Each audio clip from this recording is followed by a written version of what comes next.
के लिए एमओयू होने जा रहा है एनआरएससी के माध्यम से। इसमें जो इसका प्रतिफल क्या होगा, भूमि का जल स्तर कितना होगा, कितना उपचार होगा, सिंचाई कितनी होगी, इसके आकलन के लिए भी व्यवस्था की जा रही है। तो मैं ऐसा समझता हूं कि ये लगातार माननीय मुख्यमंत्री जी के द्वारा जो मॉनिटरिंग किया जा रहा है समय समय पर, उसका ये परिणाम है। और कोई भी योजना की सफलता के लिए बहुत ज्यादा जरूरी है कि उसका मॉनिटरिंग होना चाहिए। अब अभी समाचार पत्रों में देखने में ही आया, उत्तर प्रदेश चुनाव के समय मैंने देखा कि नरेंद्र मोदी जी के भाषण में वो ये बोल रहे थे कि मैं नरेंद्र मोदी है, ऐसी योजना लाया है कि आप गोबर बेच के भी राशि कमा सकते हैं।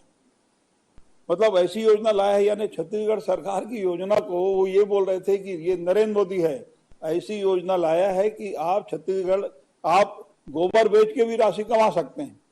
अब आने वाले समय में ये योजना तो हमारा है नरवा योजना, अब मान लो ये जानकारी वहां तक पहुंच जाए और ये बोलना शुरू करें कि नरवा योजना ऐसा लाया हूं कि 2024 तक पूरा उपचार हो जाएगा, क्योंकि एक चुनाव आगे चल के उनका विचार चलता है। यहाँ जो काम होता है वो हम बता नहीं पाते, और वो बहुत एडवांस स्तर में उसको बढ़ा चढ़ा के बता के अभी जब जो अगला जो इनका कार्यक्रम रहेगा वो 2024 में उपचार होगा बोलेंगे पूरा, क्योंकि 2024 में दूसरा चुनाव है।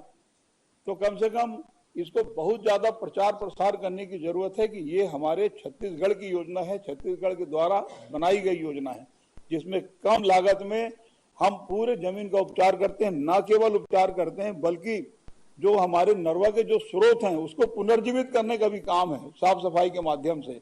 और इन योजनाओं से प्रेरणा लेके हमारे कवर्धा के एक बहुत ही सक्रिय नदी है, वो उसका साफ सफाई करने के बाद हम लोगों ने वहां पे अभी पानी भरना शुरू किया है।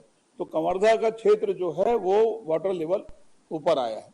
तो बहुत ही अच्छी योजना है और बहुत सफल क्रियान्वयन के लिए विधायक को हमारे विभाग को मैं बधाई देना चाहूंगा और माननीय मुख्यमंत्री जी को भी बधाई दूंगा, आभार व्यक्त करना चाहूंगा कि बहुत अच्छी योजना आम जनों के हित के लिए आपने बनाई है और मॉनिटरिंग के माध्यम से हम सफलता की ओर बढ़ रहे हैं। धन्यवाद।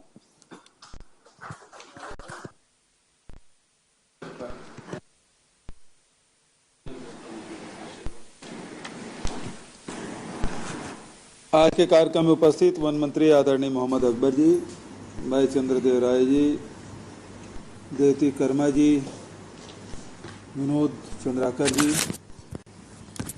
भाई गिरीश देवांगन जी, भाई विनोद वर्मा जी, भाई शेख जी, पंकज जी, लक्ष्मी जी, धनंजय जी और सूरज जी, हमारे एसीएस सुब्रत साहू जी, चतुर्वेदी साहब, आजाद जी, संजय कहाँ गया? अच्छा, संजय शुक्ला जी, राव साहब, अयाज जी और सभी अधिकारीगण, उपस्थित जिलों से जुड़े हुए सभी हमारे भाइयों बहनों और सभी अधिकारीगण, सभी जनप्रतिनिधिगण, जम्मू वनवासी भाई बहनी मल्ला, जय जोहार। 3.5 साल पहले हम लोगों ने खेती किसानी के समानांतर वन और वनोपज से आधारित एक मजबूत अर्थव्यवस्था के निर्माण की शुरुआत की थी, ताकि हमारे ग्रामीण तथा वनवासी भाई बहनों को दोहरा लाभ हो सके, दुगुनी ताकत के साथ उनके जीवन में बदलाव लाया जा सके। मुझे खुशी है कि हमने दोनों ही मोर्चों पर बड़ी सफलता अर्जित की है। एक तरफ हमारी खेती किसानी मजबूत हुई है तो दूसरी तरफ वन तथा वनोपज से होने वाले आय में बढ़ोतरी हुई है। वनोपज को ग्रामीणों की नई ताकत बनाने के लिए हमने अनेक स्तर पर पहल की है। समय समय पर वनवासी भाइयों को हम नई नई सौगात देते रहे हैं। आज भी इस कार्यक्रम के माध्यम से बड़ी सौगात दी जा रही है। प्रदेश के वनों के संरक्षण संवर्धन के साथ साथ भूजल स्तर वृद्धि के लिए प्रदेश में नरवा विकास योजना संचालन किया जा रहा है। 2022-23 में प्रदेश के 40 वन मंडलों में कैंपा मद से 300 करोड़ 52 लाख रुपए की लागत से नरवा विकास योजना के अंतर्गत स्वीकृत कार्यों का शुभारंभ किया जा रहा है। आदरणीय साथियों, मैं इसमें बताना चाहूँगा, अभी भेंट मुलाकात कार्यक्रम में सरगुजा संभाग का भी दौरा मैंने किया, बस्तर संभाग का भी मैंने दौरा किया। जहाँ जहाँ नरवा का कार्यक्रम हुआ है वहाँ के किसान बहुत प्रसन्न हैं, एक ही फसल नहीं दूसरी फसल भी ले रहे हैं। वनांचल में जो जल स्तर में वृद्धि है वो 30-30 सेंटीमीटर तक के देखा गया है और मैदानी हिस्से में वो वृद्धि है केवल 7 से 10 सेंटीमीटर का। इसका मतलब ये है कि वनांचल में पानी का दोहन भूजल का दोहन कम किया जाता है। ट्यूबवेल कम है, खेती कम है, लेकिन जहाँ मैदान में आते हैं बसाहट अधिक है तो ट्यूबवेल की संख्या भी अधिक है और सिंचाई भी अधिक होता है, तो इसलिए दोनों अंतर दिखाई देता है। लेकिन इससे एक बात मैं कहना चाहूँगा, जो लघु उपज खरीदी उसका वैल्यू एडिशन और साथ ही नरवा कार्यक्रम के कारण से जो वनांचल में रहने वाले लोग हैं, वन विभाग के अधिकारी कर्मचारियों के प्रति उनकी दृष्टि बदली है। पहले इन अधिकारी या कर्मचारियों को या रेंजर को देखते ही आदिवासी भयभीत होते थे। आज अपने सहयोगी, मार्गदर्शक और हितैषी के रूप में देखते हैं, तो ये बड़ा बदलाव हुआ है। जो आदिवासी जल जंगल जमीन की बात करते थे, तो जहाँ वनाधिकार पट्टा हमने दिया और जमीन को सुरक्षित करने का काम, उसके उपचार करने का काम और जंगल बचाने का काम, तीनों काम हम लोगों ने किया है, तो इससे बड़ा लाभ हुआ है।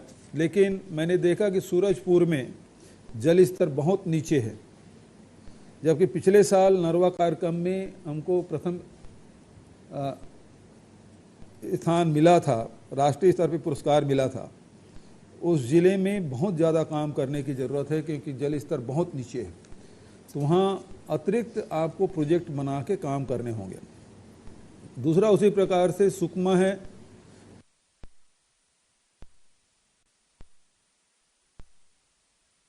बीजापुर है, यहाँ भी जल स्तर काफ़ी नीचे है, वहाँ भी आपको काम करने की ज़रूरत है। सूरजपुर में कोयला है, तो यहाँ लाइमस्टोन और क्या बोलते हैं ग्रेनाइट होने के कारण सुकमा ज़िले में आपको हैंडपंप में पानी नहीं मिलता। इसलिए नरवा का उपचार ज़्यादा से ज़्यादा वहाँ करने से लोगों को फ़ायदा होगा। मैं सुकमा ज़िले की एक घटना बता रहा हूँ, वहाँ बहुत बढ़िया काम, नाला का नाम मैं भूल रहा हूँ, लेकिन वहाँ के 80 किसान मुझसे मिलने आए थे और वहाँ बिना बिजली के उन्होंने हाइड्रो पंप लगाकर करीब 80 एकड़ से अधिक वो सिंचित किए हैं और वो साइफन सिस्टम से किए हैं। एक बार इस्टेब्लिशमेंट चार्ज भर लगता है, फिर बिजली और मेंटेनेंस का कोई खर्चा नहीं, 20 साल तक के प्रोजेक्ट चलेगा। ऐसे बहुत सारी योजनाएं, ऐसे बहुत सारे साइट हमारे इन जहाँ जहाँ अभी मनेंद्रगढ़ में जो नाला आप दिखा रहे थे काफ़ी हाइट में है, यदि उसमें आप उस स्टाफ डैम जहाँ जहाँ बने हैं और उसमें यदि उस प्रकार के प्रोजेक्ट लगाएंगे तो किसानों को उसके पानी मिल सकता है। सुकमा में और भी साइड मैंने देखा हेलीकॉप्टर से उस जगह भी पानी सिंचाई किया जा सकता है। वो जो टेक्नोलॉजी हमको जो मिला है उसका लाभ हम लोगों को ज़्यादा से ज़्यादा लेना चाहिए ताकि जंगल में जो रहने वाले किसान हैं उसको लाभ मिल सके। इसी तरह कांकेर में भी पानी की बड़ी दिक्कतें आ रही है, क्योंकि अब आप देखेंगे कि जिस प्रकार से हमने समर्थन मूल्य में धान खरीदी किया और राजीव गांधी किसान न्याय योजना का पैसा मिल रहा है, संजय शुक्ला ने मिलेट्स में बहुत बढ़िया काम किया है, वैल्यू एडिशन का काम किया है, विक्रय के भी काम किया है, तो खेती किसानी के प्रति लोगों को रुझान बढ़ा है। और इसी कारण से वनांचल में रहने वाले जो हमारे आदिवासी भाई हैं, बस्तर में ऐसा कोई विधानसभा नहीं है जहां बैंक की मांग ना हो। ये बड़ा बदलाव है। अब आदिवासियों की जेब में पैसा है, सुबह से लेकर शाम तक के बैंकों में पैसे निकालने के लाइन लगा कर रखे हैं, इसलिए बैंकों की मांग हो रही है। ट्रैक्टर की एजेंसियां शहर के किसी सड़क में चल दें तो आपको ट्रैक्टर की एजेंसी आपको मिल जाएगी, मोटरसाइकिल के शोरूम आपको मिल जाएगा। तो ये बड़ा बदलाव दिखाई दे रहा है। लेकिन दूसरे तरफ ये भी चिंता का विषय है। अभी कोंडा गांव में जैसे गया था, वहाँ एक एक विधानसभा में 500-500 कनेक्शन मांग रहे हैं बिजली के।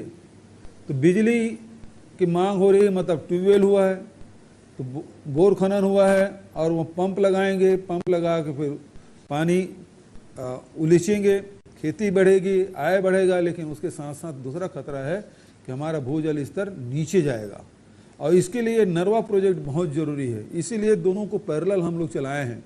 जो शुरुआत में मैंने कहा कि हमने जहां एक तरफ खेती किसानी को और दूसरी तरफ वनांचल में रहने वाले लोग और उसके लघु वनोपज का वैल्यू एडिशन किए हैं, तो आय में वृद्धि हुई है, तो वहीं पानी का खपत भी हमारा बढ़ रहा है।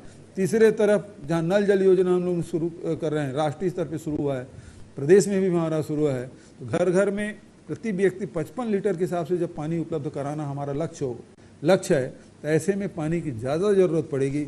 और इसलिए एक तरफ सरफेस वाटर है तो दूसरा अंडरग्राउंड वाटर, दोनों को सहेजने की, पुनर्भरण और सहेजने की आवश्यकता है। तो इसमें जितना तेज़ी से काम करेंगे उतना ही हम भविष्य में, आने वाले समय में हम आने वाली पीढ़ी को जल उपलब्ध कराने में सफल होंगे। तीसरी बात मैं कहना चाहूँगा, इसमें गुणवत्ता में कहीं कोई समझौता नहीं होना चाहिए, इस बात का आप लोग ध्यान रखें। महासमुंद वन मंडल में 5 करोड़ रुपये लागत से इको टूरिज्म विकास के कार्य का भी आज शुभारंभ किया। वहाँ के विधायक ने, अधिकारियों ने बताया कि अभी तो 10 लोग उसे रोजगार प्राप्त कर रहे हैं, आगे उसको 100 लोगों को प्राप्त होगा, रोजगार प्राप्त होगा। बहुत बधाई। साथ ही लघु वनोपज और तेंदुपत्ता संग्रहण का कार्य रुकने नहीं दिया, और विपरीत परिस्थिति में के बावजूद हमने देश में सबसे ज़्यादा लघु वनोपज संग्रहण किया है। लगातार 3 वर्षों में हमने लघु वनोपज संग्रहण के मामले में देश में अव्वल राज्य बने हुए हैं, और अव्वल राज्य बने कारण से जो स्थितियां बनी कि 74% लघु वनोपज हम खरीद रहे हैं, तो भारत सरकार के नज़रें हमारे पर टेढ़ी हुई है, जिसके बारे में वन मंत्री ने हमको आगाह किया है। भले हम केंद्र सरकार से फिर आग्रह करेंगे, लेकिन मान लो ऐसी परिस्थिति बनी भी, हम काम रुकने नहीं देंगे, मैं विश्वास दिलाता हूँ। 2020 में हुए संग्रहण कार्य तथा उनके व्यापार के लिए 432 समितियों को 4,72,000 संग्राहकों को आज 34 करोड़ 41 लाख रुपए की राशि प्रोत्साहन पारिश्रमिक के रूप में सीधे उनके बैंक खातों में अंतरित की गई। तो ये मैं आप सबको इसके लिए मैं बधाई देता हूँ। साथ ही 2018 के सीजन के लिए भी 728 समितियों के 48,528 संग्राहकों को 232 करोड़ की राशि उनके बैंक खातों में अंतरित की गई थी। अब उसी प्रकार से आने वाले वर्षों में रेट बढ़ने के बाद भी वो राशि मिलेगी। ये हमारे वन विभाग के अधिकारियों की कुशलता के कारण से, मंत्री के सतत निगरानी के कारण से संभव हुआ कि 4,000 प्रति मानक बोरा के दर से खरीदने के बाद भी हम प्रोत्साहन राशि देने में सफल होंगे। अन्यथा हम लोग तो सोच रहे थे कि हमारी समिति घाटे में जाएगी, लेकिन आप सब लोगों की मेहनत से ये संभव हुआ। एक बड़ी बात जो अब लगातार जो वैल्यू एडिशन कर रहे हैं हमारे संजीवनी में और सी मार्ट के माध्यम से, हम लोगों ने, चाहे वो बीजापुर हो, चाहे कोंडा